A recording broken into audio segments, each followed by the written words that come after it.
Within today's society, people always seem to be waiting for the next piece of technology or the next upgrade.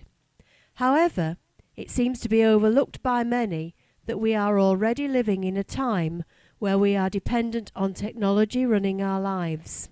From digital organisers, mobile phones to computers and email, it goes unnoticed that digital technology already plays a big part in most people's existence. Something as simple as running a car involves a variety of different computers and computer chips. Each generation will become more dependent on the technology around them, and each will brand its own identities onto the technologies it invents. What would happen if we could simply flick a switch and turn off every piece of technology in the world? Have we lost the skills of our ancestors that they needed to survive? And is the digital society that encourages us to upgrade to blame?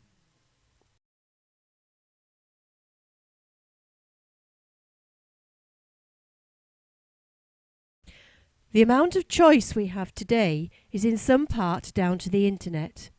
It gives us the opportunity to shop in New York while we're sitting in our homes in England. This means more competition for shops, who in turn try to offer products and services that cannot be found online. The way in which the world has shrunk has directly led to more competition and more variety in products, including choice for the consumer as to where to buy these products. The digital society drives this trend, and because of this the consumer expects it. The days of the corner shop are numbered. It is becoming more likely that they will be replaced by internet mail order and book online pickup services. Any company that cannot evolve will surely die.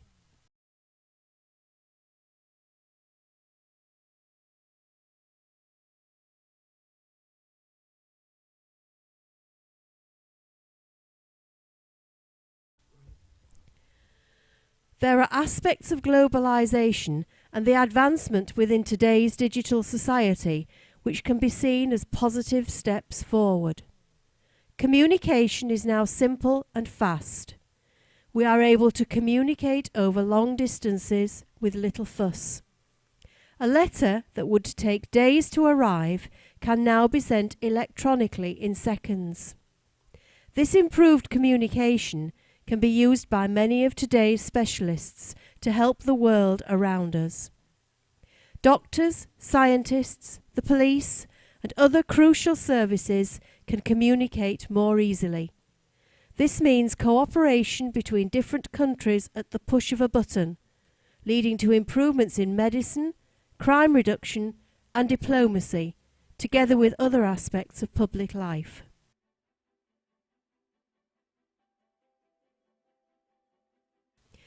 Is there anyone in the world who is not part of the digital society?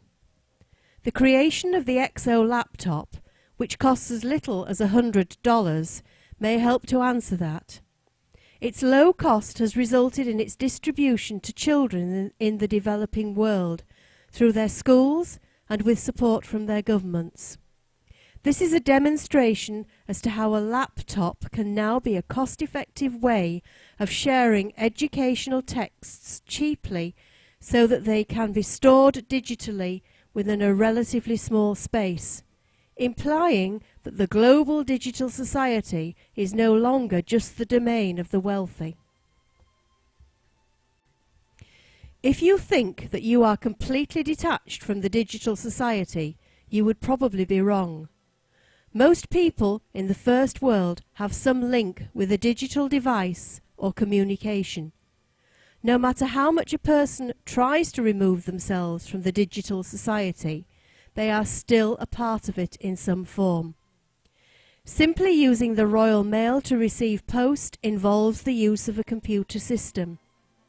If a person was born in the UK, votes, holds a bank account, is a taxpayer, has a driving licence or passport, then their details are stored on computer systems, making the individual concerned a direct contributor to the digital society in which we all live.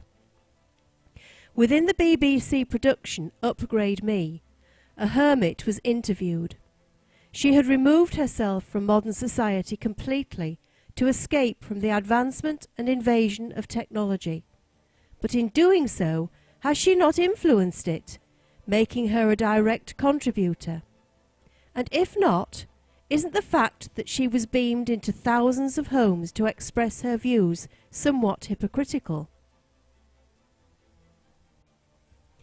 Some do contribute more than others, but all have a part to play in how digital society is formed. Whenever a new form of technology is introduced, some admire and want it, where others condemn it, and it is the majority's opinion that decides its future. Whether you want to say or not, through the act of abstaining, you are having an effect. You can't escape the fact that every one of us contributes in some way to the digital society. Every person is entitled to their opinion on this subject, but even the act of having that opinion makes you part of this society. Native tribes deep in the wilderness, once discovered, are visited by documentary makers with cameras to broadcast their existence to a whole nation or internationally, instantly introducing them and making them part of the global digital society.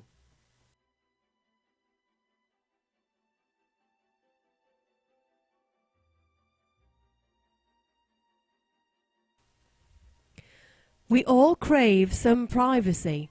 So is the advancement of technology affecting this? Improvements in surveillance technology mean there are fewer occasions where we are not being watched. However, such developments help the police detect and deal with crimes that would otherwise go unnoticed. Is it true that if you have nothing to hide, you have nothing to fear from these advancements? Or do some people simply want to retain some privacy?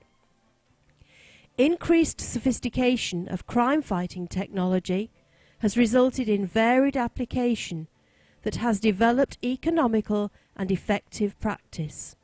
For example, the introduction of speed cameras means that even minor offences, such as slightly exceeding the speed limit, possibly occurring through a short lapse of concentration, are dealt with rather harshly. However, the same technology detects major violators of this law. The old saying, "you can't have it both ways," is true. Either technology is used to catch criminals at all levels, or there will be missed opportunities in detection of serious crime. The advancement of today's society is not just limited to the gadgets you buy in shops, but extends into many different professions and social groups, from new technology for hospitals, doctors and law enforcement organisations, to simple tools to help bring local communities together, such as having a Wii and league table in the town or village hall. What needs to be understood is that we cannot halt advancements in technology, and that we are all having an effect on the digital society, no matter how young or old, and no matter how involved we choose to be. Is the digital society a good or bad thing? Is it making us more or less sociable? Is the term digital society an oxymoron? In most public meeting places, one can witness groups of young people seated together using digital communication devices of various forms to communicate with people further afield, instead of interacting with one another. One may ask then, what was the point of them meeting up? Is the ease of communicating over long distances and at any time having a negative effect on face-to-face interpersonal skills? Are people in general becoming less sociable because of it?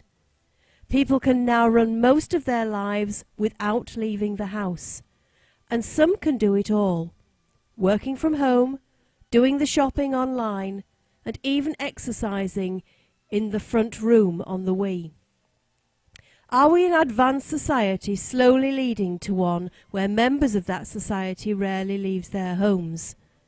These are all questions with no definite answers, but nevertheless questions that everyone will answer with absolute belief in their own opinion. Whatever you may think, there are always two sides to the argument. Some say social networking sites are an impersonal way of communicating, and that they can be used too easily by criminals. However, they could also be seen as a way of communicating and exchanging ideas with people you would otherwise never have met.